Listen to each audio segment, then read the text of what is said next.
के। परमेश्वर पिता को धन्यवाद देता हूँ आज के इस दिन के लिए। परमेश्वर ने हम सबों को अपने अनुग्रह से सुरक्षित रखा है, हमें जीवित रखा है। हम परमेश्वर को धन्यवाद देते हैं। परमेश्वर हम सबों से आज क्या कहना चाहता है, हम सबों को आज कौन से विषयों पर शिक्षा देना चाहता है। यदि हम पवित्र वचन में देखते हैं, यूहन्ना अध्याय 14 और पद संख्या 2 और 3 में देखते हैं, तो वहां पे पवित्र वचन हमें बताता है कि पिता के यहाँ बहुत से निवास स्थान हैं। यदि ऐसा नहीं होता तो मैं तुम्हें कह देता, मैं तुम्हें बता देता, क्योंकि मैं जा रहा हूँ और जगह का प्रबंध करने जा रहा हूँ। और जब जगह तैयार हो जाएगा तो वापस मैं आऊंगा और तुम्हें भी अपने साथ ले जाऊंगा, क्योंकि जहां मैं हूं वहां तुम सब भी रहोगे। तो जब हम ये वचन को जब हम सुनते हैं, ये जो है ये पद संख्या को जब हम पढ़ते हैं या हम इसे सुनते हैं, तो हमारे मन में एक खुशी होती है, एक आनंद आता है, क्योंकि हम ये पढ़ते हैं कि पिता के यहाँ बहुत से निवास स्थान हैं, वहां पे बहुत से रहने की जगह है। ऐसे हमें खुशी होती है। और यीशु मसीह भी कहते हैं कि मैं जा रहा हूँ और जगह का प्रबंध करने के बाद वापस आऊंगा और मैं तुम लोगों को अपने साथ ले जाऊंगा। तो यहाँ पे पवित्र वचन हमें बता रहा है कि जब वापस आएंगे यीशु मसीह तो हम लोगों को अपने साथ ले जाएंगे। तो हमें और भी खुशी होती है और भी आनंद आता है हमारे अंदर कि यीशु मसीह हमें भी ले जाएंगे, क्योंकि वहां बहुत से निवास स्थान है। कहीं भी हम रह जाएंगे, कहीं भी हमारे लिए जगह मिल जाएगी, कहीं छोटा से छोटा कहीं ना कहीं हमें रहने के लिए जगह स्थान मिल जाएगी। तो हमें मन में खुशी होती है। परंतु वचन हमें क्या बताता है, यदि हम इब्रानी अध्याय 9 पद संख्या 28 में देखते हैं, तो वहां पे पवित्र वचन हमें बताता है कि यीशु मसीह पापियों के लिए आए, पहली बार जो आए पापियों के लिए आए और अपने आप को बलिदान किए। और दूसरी बार जब आएंगे तो पापियों के लिए नहीं आएंगे, वो उन लोगों को ले जाने के लिए आएंगे जो यीशु मसीह की बाट जो रहे हैं, यीशु मसीह की प्रतीक्षा कर रहे हैं।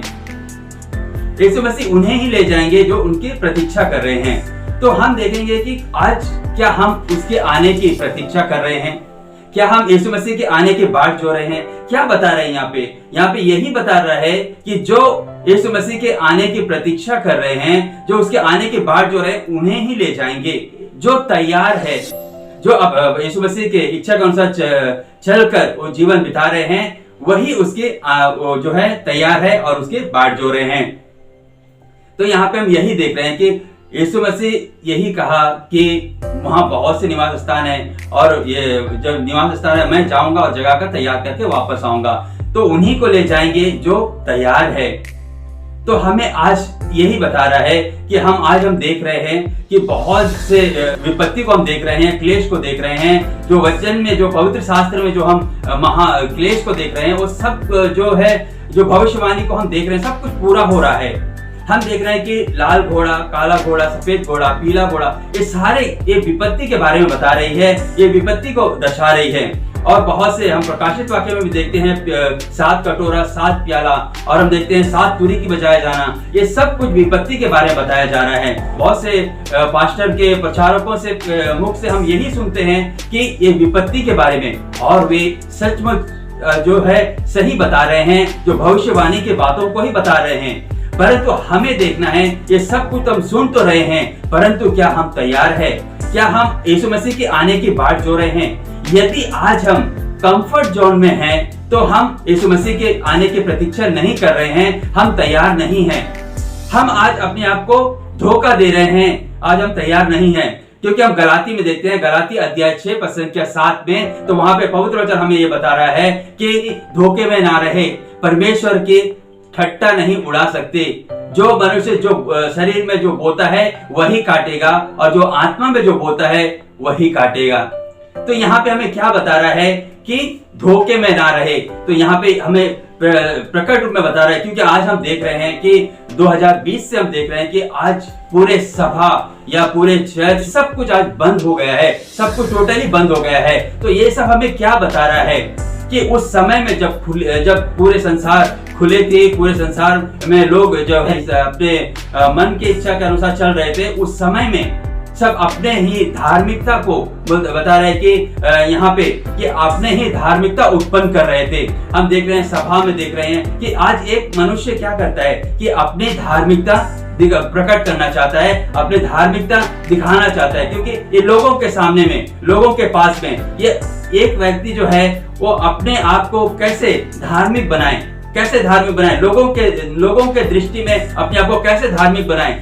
भले वे अंदर जो है बाहर धार्मिक हो, परंतु अंदर जो है गड़बड़ी है। तो ये क्या है, ये यही बता रहा है कि हम परमेश्वर का ठट्टा नहीं उड़ा सकते, परमेश्वर का मजाक नहीं उड़ा सकते, और ये भी बता रहा है कि हम धोखे में ना रहे, धोखे में ना रहे। तो यही बता रहा है कि हमें आज धोखे में नहीं रहना है, क्योंकि हम देख रहे हैं कि उस समय में सब पूरी तरह से खुली थी, जो है हम सभा में जा सकते थे, हम जो है कलीसिया में जा सकते थे, और हर एक जो प्रेयर मीटिंग में जा सकते थे। तो इस समय में हम देख रहे हैं कि जैसे अपने मर्जी, जो मन के हिसाब से हम चल रहे थे, अपने बुद्धि, अपने मन में जैसे विचार आता था, जैसे हम सोचते थे वैसे ही हम चल रहे थे। परंतु आज हम देखते हैं सब कुछ टोटली बंद कर दिया गया है। आज कुछ भी नहीं है, कुछ भी नहीं चल रहा है, कहीं सभा नहीं हो रही है, कहीं प्रेयर मीटिंग नहीं हो रही है, कोई चर्चेस नहीं खुली है, तो सब कुछ टोटली बंद हो गई है। तो क्यों हमें ये बता रहा है परमेश्वर कि हम परमेश्वर आज मनुष्य क्या करता है, मनुष्य जो है एक दूसरे मनुष्य का जो है बाहरी रूप देखता है, और उसके द्वारा वो बताता है कि वो धर्मी है या वो अधर्मी है, क्योंकि बाहरी रूप से देखता है और बताता है। परंतु यदि हम पहला सामुएल अध्याय 16 और पद संख्या 7 में देखते हैं, तो वहां पे पवित्र वचन हमें बताता है कि जो है मनुष्य बाहरी रूप देखता है, परंतु परमेश्वर हृदय को देखता है, अंदर देखता है। इसीलिए आज एक मनुष्य को क्या होना चाहिए कि अंदर जैसा है वैसे ही बाहर भी होना चाहिए, जैसे है वो बाहर है वैसे अंदर भी होना चाहिए। कहने का मतलब यही है कि यदि हम बाहरी रूप में यदि हम धर्मी दिखा रहे हैं लोगों को, तो वैसे ही अंदर भी होना चाहिए, क्योंकि बता रहे हैं कि अब धोखे में ना रहे, क्योंकि परमेश्वर को ठट्टा में नहीं उड़ा सकते, हम परमेश्वर को मजाक नहीं बना सकते, वचन हमें बता रहा है। तो इसीलिए आज हमें इसीलिए सब कुछ बंद कर दिया गया है, क्योंकि आज हमें बता रहा है कि आज किस प्रकार का हमें अपने आप को धर्मी बनाना है, कैसे हमें परमेश्वर के साथ एक होकर, कैसे हम उस राज्य के लिए, हम यीशु मसीह के आने की कैसे प्रतीक्षा कर सके, कैसे हम बाट जोड़ सके। क्योंकि हम देख रहे हैं कि बहुत से निवास स्थान तो है पिता के पास में, उस निवास स्थान में हम जा पाएंगे क्या? उस निवास स्थान में हम जाने के लिए हम तैयार है? तो यही बता रहा है कि यदि हम मत्ती रचित सुसमाचार अध्याय 6 पद संख्या 6 में पढ़ते हैं, तो पवित्र वचन वहां पे हमें इस प्रकार बताता है कि तुम अपने कमरे में जाओ, द्वार बंद कर लो और एकांत में प्रार्थना करो, जिससे तुम्हारा स्वर्गीय पिता जो एकांत को भी देखता है तुम्हें पुरस्कार देगा। तो आज के समय जो हम देख रहे हैं, तो परमेश्वर यही बता रहा है कि आज हमें कैसे परमेश्वर के साथ एक मन एक हृदय होना है, कैसे हमें एक आत्मा होना है, क्योंकि वचन हमें बताता है जिसका मिलन परमेश्वर के साथ होता है उसके साथ एक आत्मा हो जाता है। तो यहाँ पे हमें यही बता रहा है कि आज हमें अपने आप को कैसे शुद्ध और पवित्र बनाना है, कैसे अपने आप को, क्योंकि हमें धोखे में नहीं रहना है। क्योंकि यदि अगर हम सोचते हैं कि हम उस राज्य में चले जाएंगे, वहां पे पिता के पास बहुत से निवास स्थान है, हमें भी वहां जगह मिल जाएगी, ये हम देख रहे हैं कि यदि हम अपने आप को शुद्ध और पवित्र नहीं बनाए हैं, यीशु मसीह के आने की बाट नहीं जोड़ रहे हैं, या अपने आप को हम परमेश्वर की इच्छा के अनुसार अपना जीवन को नहीं गुजार रहे हैं, नहीं बिता रहे हैं, तो आज हम वहां जाने के लिए हम नहीं सोच सकते, हम वहां नहीं जा सकते। परमेश्वर आज आप सबों को यही बता रहा है कि निवास स्थान तो पिता के वहां बहुत सारे हैं, परंतु आज हमें उस निवास स्थान में जाना है, तो हमें अपने आप को शुद्ध और पवित्र बनाना है। क्योंकि विपत्ति को हम सुन रहे हैं, विपत्ति को हम देख रहे हैं, भविष्यवाणी को सुन रहे हैं, बहुत से भविष्यवाणी सब पूरे हो चुकी है, और ऐसे समय में हमें अपने आप को शुद्ध और पवित्र बनाना है, पश्चाताप करते हुए अपना पूरा पुराना स्वभाव को त्यागना है, हमें नया स्वभाव धारण करना है, पवित्र आत्मा को पाकर पिता में एक हो जाना है। यही आज हम सबों से कह रहा है, हमें यही बता रहा है कि हमें आज अपने आप को शुद्ध और पवित्र बनाना है, क्योंकि समय हमारे पास नहीं है, क्योंकि हम बहुत से बातों को देख रहे हैं, सुन रहे हैं, सब कुछ लगभग पूरा हो चुका है, और किसी भी समय हम देख रहे हैं कि जो है यीशु मसीह का आगमन हो सकता है समय में, तो हमें और भी अधिक अपने आप को यीशु मसीह के सम्मुख, अपने यीशु मसीह में परमेश्वर में एक हो जाना है और उसकी बाट जोड़ना है।